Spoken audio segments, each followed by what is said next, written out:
1% or less actually make financial independence. So that means 99% of the people are living in a delusion. And if you ask them what are they going to do if I gave them $10 million, what would they do with their life? I guarantee you, 2 to 8 million of that will be spent in less than a minute. Motivation is not a solution, it's a symptom. Well, I think that the first step is to dissolve your own shames and guilts and reasons why you don't deserve. Because a lot of people are sitting there beating themselves up. Anytime you set goals that are not aligned with your highest values and you then don't achieve because you give up on them, then you end up beating yourself up and think there's something wrong with you. Well, first of all, you want to find out whatever you've done in your life, how it served you, how it served others, and clear out any shame and guilt. Then you want to sit down and ask, what is it that you're really going to do? Because you're not going to get wealthy unless you're serving people. And if you're not dedicated to serving people, you have a fantasy called wealth. You need to make sure that you really have a value on serving people. You need to have a value on wealth, because if you don't really have a value on wealth, you'll spend it. If you have more of a value on spending it than saving it and investing it, it's going to keep going out the window. Because the money circulates through the economy from those who value it least to those who value it most over time. So you have to value wealth building more than spending. You have to value serving people more than just taking. And you have to be able to be dedicated to something that's really congruent with your values, or you won't stay with it. You won't build momentum and perseverance towards an accomplishment. And people who have a forced automatic savings in place and are willing to consistently study and research because they value wealth building. Warren Buffett by the time he was 11, he already read all the books in the Omaha, Nebraska library on wealth building by the age 11. He was committed to the outcome. People are really committed to wealth building. They study it, they research it, they mentor under it, they apply it, they have forced savings and investment structures in place. They constantly are trying to serve people, and they want to build a business that lasts. What happens is every human being lives by a set of priorities, a set of values, things that are most important to least important in their life. Whenever they set goals that are congruent and aligned with their highest values, they become the most powerful and effective people they can be. This is when they're the most grateful, the most resilient. This is when they're most disciplined and most fulfilled in their life. Whenever they're living by lower values and trying to inject the values of others or minimize themselves and live by lower value systems, they procrastinate, hesitate, frustrate, and they become, you might say, victims of their history, not masters of their destiny. So you look at how people fill their space, you look at how they spend their time, you look at what they are disciplined about and focused on, you look at where they're most organized, you look at where they spend the most money, you look at what energizes them the most, you look at what they think about, visualize, affirm, and converse with others about most that is in line with what they're creating in life. Look at what they're inspired by, what their goals are, and what they love learning. If you look and find the common threads to those questions, it'll narrow down to what you're dedicated to and what you spontaneously can't wait to get up in the morning and do.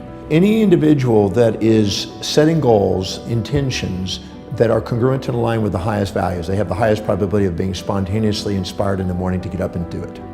So if you have an entrepreneur that's working in a business and they found what is most meaningful to them, they have found the tap dance to work energy that Warren Buffett describes. Now, in addition to that, an entrepreneur also has to find out what their targeted market's highest values are to make sure that they're providing a service that meets those specific needs.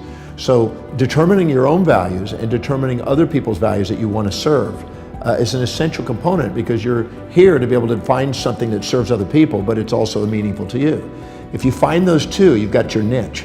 Now you've got exactly what you would love to get up in the morning and do, and you get to go and do what exactly people want, and you get to fulfill their life. Because everybody has a set of priorities, a set of values in their life, whenever they're living by their highest value, which the ancient Greeks called the telos, which is the highest priority in their life.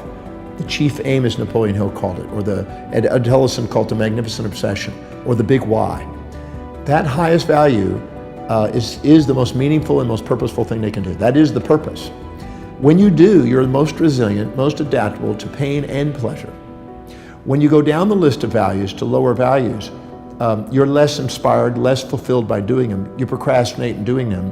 And what happens is you'll only do them if it's pleasurable, and if it's not, you'll give up. So the key is to make sure that everything you do is highest priority, the thing that's most meaningful to you, so you don't give up, you have the resilience, and you embrace pain and pleasure in the pursuit of a great purpose. If you are not living by your highest values, because you're wanting to do it with pleasure only and you'll want to give up if it's pain, you'll need motivation all the time.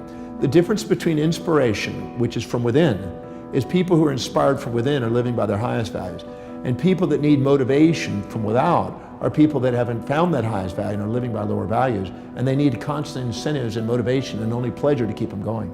So our animal nature needs motivation, but our truest nature, our human nature, the one that activates the telencephalon in the brain, the executive centers of the brain, which allows you to be an executive and a leader in the world, transcends this pain, pleasure, amygdala reaction of the lower animal and within us. It allows us to function from an inner core mission that transcends that and allows us to be able to embrace pain, pleasure, support, challenge, ease, difficulties. Any complementary pair of opposites that you face along the way, you turn into on the way. If you're expecting to float across between two buildings, that's unrealistic expectation. Or if you're expecting yourself to do something that's truly not high on your values and not meaningful to you, you'll tend to give up. Or expecting some other human being to do something that doesn't abide by the laws of the universe, or expecting them to live outside their values. Because every human being makes decisions according to what will give them the greatest advantage over disadvantage, greatest reward over risk to their highest values. So if you expect yourself to do something that's not really meaningful to you, it sounds like a neat whim, but it's not really you, you're going to end up self-defeating and end up with the A, B, C, Ds of negativity. Internal anger and aggression, internal blame and feelings of betrayal, internal criticism and challenge, internal despondency, despair, and depression.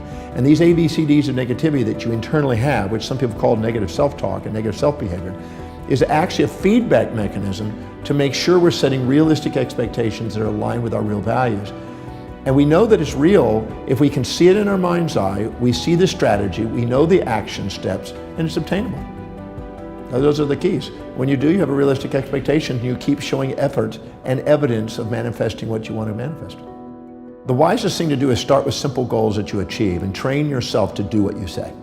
If you train yourself to do what you say, your piggy banks become biggie banks. Your little action steps become big dreams. And if you live congruently with your highest values, you have the highest probability of achievement, and you won't give up on your goals. So if you set goals that are congruent, that are truly meaningful to you, and you start chunking them down into small enough bites, so you just keep doing things and keep rewarding yourself by accomplishing immediate steps, you'll end up manifesting things because you just strategize your way into the bigger game. So I always say that if you chunk the big project down into small bites and then down to everything that's within a time horizon and within your vision to see and do, you'll get it. You just stay with it long enough.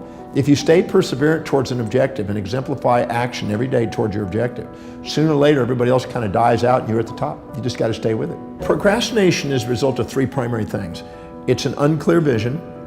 It is an unchunked vision. It means you're taking on too big a chunk without bringing it down to small enough bites that you can go and get it done. And it's not linked to your highest values. If you take the objective that you have, you make sure it is abide by the laws of the universe, it's doable. You make sure it really matches your highest values so it's linked. And the way you know that is if you can rattle off the reasons why you can do it and how it will help you fulfill your mission fluently. But if you're fluent, you're congruent. Then you basically make sure it's chunked down into small action steps you can do, and you micromanage until you've proven you can macromanage. That means you do it into small baby steps every single day. If I do this, I'm one step closer. If I do this the next day, I do it one step closer. Break it down into such small steps that it's by the inch, it's a cinch. If you do, you won't procrastinate. Procrastinate means that you've unchunked it, unlinked it, and unclarified it. I think that people who think they're going to be positive all the time are delusioned. Just like a magnet, it has two sides, and you have two sides. And the more you set up a fantasy that has only one side, the more you get depressed when it doesn't match your fantasy. So I'm a realistic guy that sets real goals in real time with a balanced orientation, and I accomplish more by doing it than setting up fantasies and then having nightmares. The real principle behind the law of attraction is not really metaphysical, as some would like to propose. If you're a woman and you're dedicated to children and you have 3 beautiful children and you walk in a mall, you're going to notice things related to children. You're not going to notice business materials. But if you're an entrepreneur and you're walking in a mall, you're going to notice business things. You're not going to notice children's things.